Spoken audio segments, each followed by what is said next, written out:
Que la paix soit sur vous, les Gaulois et les Gauloises, courageux résistants et opposants à la dictature sataniste, qui bientôt ne sera plus mondiale mais locale, puisque nous aurons réussi à virer les satanistes et à rétablir la monarchie en France.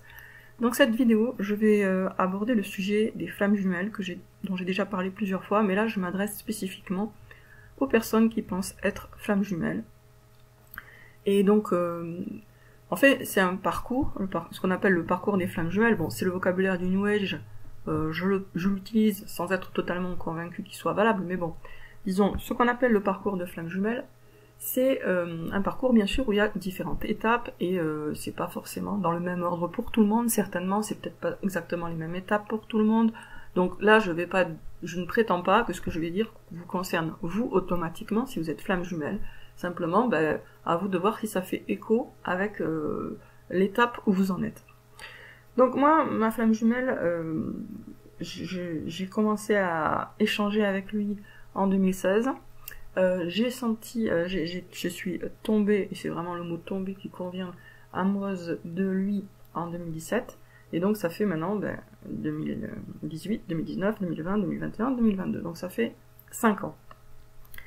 Et je suis passée évidemment par plein d'étapes différentes. Des étapes en général... Enfin, oui, plein d'étapes différentes. Et je suis beaucoup passée à l'action pour me rapprocher de lui.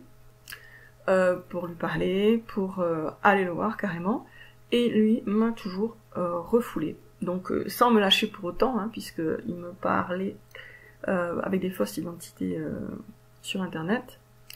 Et donc arrive un point où, comme d'autres femmes jumelles d'ailleurs, là maintenant je suis au point où je comprends ce que je dois faire et je le fais.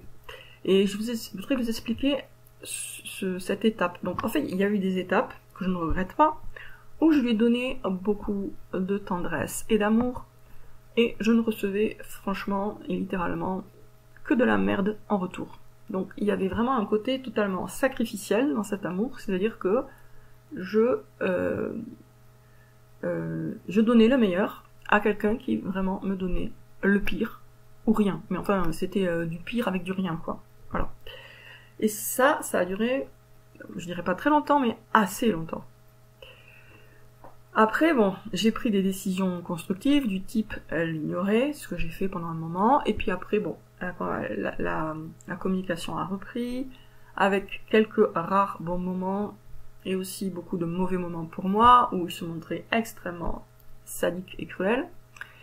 Et il y a un moment où j'ai eu une espèce de méga prise de conscience, et donc je la partage avec vous, même si peut-être elle va pas faire écho avec le stade où vous en êtes, puisque comme je vous disais, il y a plusieurs stades, il y a plusieurs étapes, et donc je sais pas si on peut vraiment brûler les étapes, j'en sais rien. Mais enfin, si vous écoutez cette vidéo, c'est peut-être que c'est une étape qui correspond à ce que vous êtes censé faire maintenant. Donc je suis arrivée à l'étape où j'ai compris un truc, c'est que quand je lui donne quoi que ce soit, en termes d'attention, de message, enfin, quand je lui donne un truc, quoi que ce soit, je m'en prive.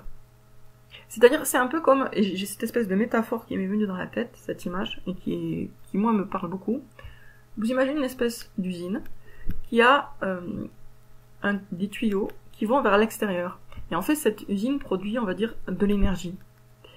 Et tant que le tuyau est orienté vers l'extérieur, l'énergie qu'elle produit est perdue, en fait, elle part dans la nature. Donc elle travaille, l'usine, elle travaille à créer cette énergie, mais elle n'y gagne strictement rien, c'est totalement perdu pour elle. Et quand on décide vraiment, en tant que femme jumelle, de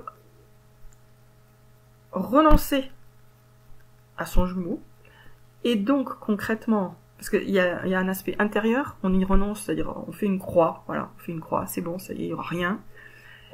Ça, c'est l'aspect intérieur, et puis il y a l'aspect extérieur qui est encore plus important d'une certaine manière, et qui est, on arrête la communication. On arrête la communication. On n'envoie plus rien vers l'autre. Plus rien du tout. Et donc, qu'est-ce qui se passe? En fait, c'est pas juste qu'on n'envoie plus rien, parce que ça, c'est la vision frustrante, et qui rend la chose douloureuse. C'est qu'en fait, on va récupérer cette énergie, au lieu de l'envoyer vers l'extérieur, on la recycle en nous-mêmes, autrement dit, on ne lui donne plus de l'amour à lui, cet amour qu'on lui donnait, on se le donne à soi-même, Et donc, l'usine qui produit de l'énergie, elle va bénéficier de l'énergie qu'elle produit, ça va lui permettre de se développer, etc., de grandir. Alors, l'image de l'usine peut paraître un peu bizarre, mais c'est l'idée d'un truc qui produit, quoi. Donc, on a quelque chose qui produit, et au lieu de donner en vain, de jeter dans le vide, de perdre vraiment littéralement ce qu'elle produit, elle le récupère et elle en fait quelque chose qui va l'aider, elle, à grandir. Donc c'est à ce stade que j'en suis, j'ai coupé totalement, et ça restera comme ça, parce que c'est mon intérêt. Voilà. Et c'est mon intérêt, et en fait, c'est vraiment important, si on veut pas stagner dans sa vie, et ça c'est valable pour tout le monde, pas que pour les flammes jumelles, hein, mais c'est vraiment important quand on veut pas stagner dans sa vie, de bien faire le bilan du passé, et de bien comprendre un truc de base, hein, un principe de l'élan personnel, qui est souvent répété dans l'élan personnel. La folie, c'est de faire toujours la même chose, et de s'attendre à obtenir un résultat différent.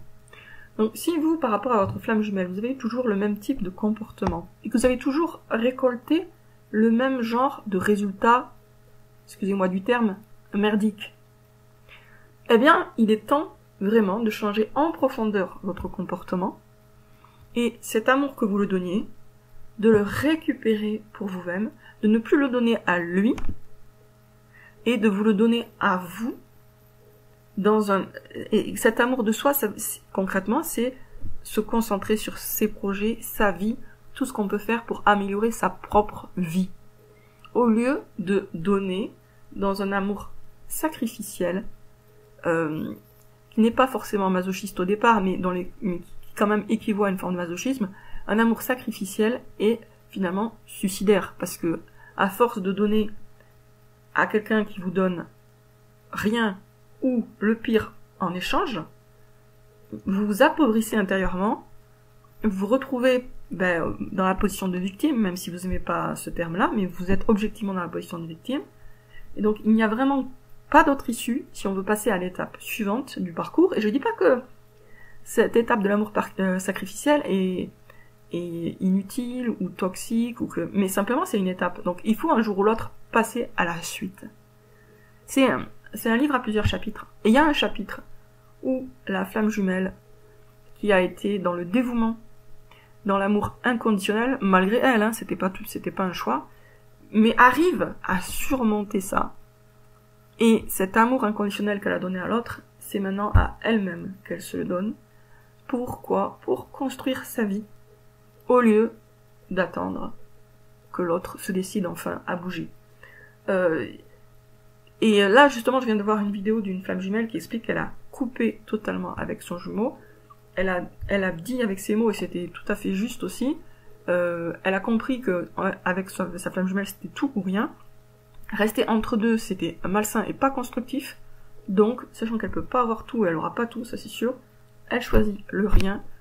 Et si elle lui donne rien, si elle coupe la communication avec lui, c'est pour se donner à elle-même, parce qu'elle a besoin de cette énergie, elle a besoin de cet amour pour elle-même, pour construire sa vie, pour avancer, pour progresser, et voilà. Donc, ça, je porte pas du tout un jugement négatif sur les flammes jumelles qui sont au stade de l'amour inconditionnel et sacrificiel. Moi, je suis passée par cette étape, et j'avais conscience que il fallait que je passe par cette étape. Il fallait que je la vive, même si c'était douloureux, pas rigolo, frustrant, etc. Mais il fallait que je la vive.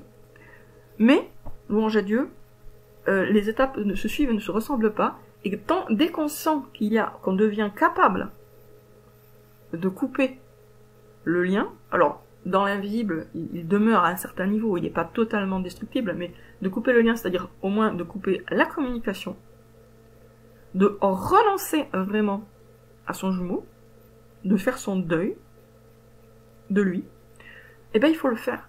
Parce que c'est comme ça qu'on va récupérer, gagner de l'énergie, de la force pour soi-même. Alors bien sûr, si faire le deuil de votre jumeau vous désespère, ça veut dire que c'est pas le moment. Hein. Si ça vous met dans un état de désespoir, c'est pas le moment de le faire.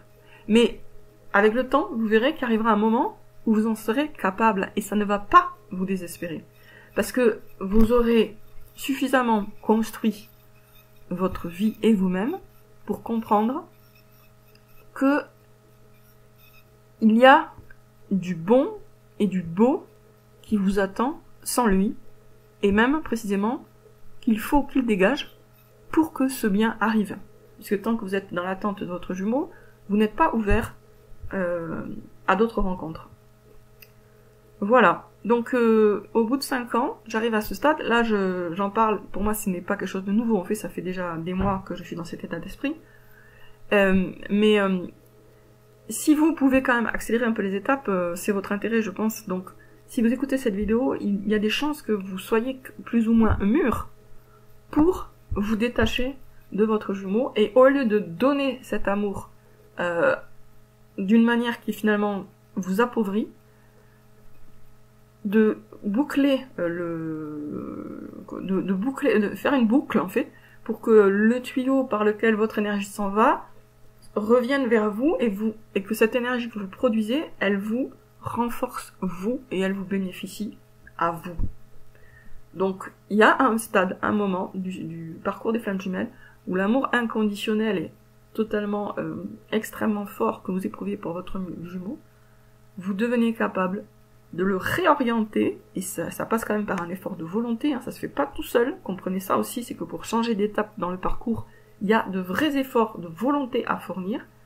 Donc cet amour inconditionnel, on le réoriente vers soi-même, pour enfin s'aimer soi, se construire soi, et prendre véritablement sa vie et son succès social en main. Et je dis bien succès social en main. Voilà. Sur ce, je vous dis à très bientôt les amis. Rendez-vous dans une prochaine vidéo.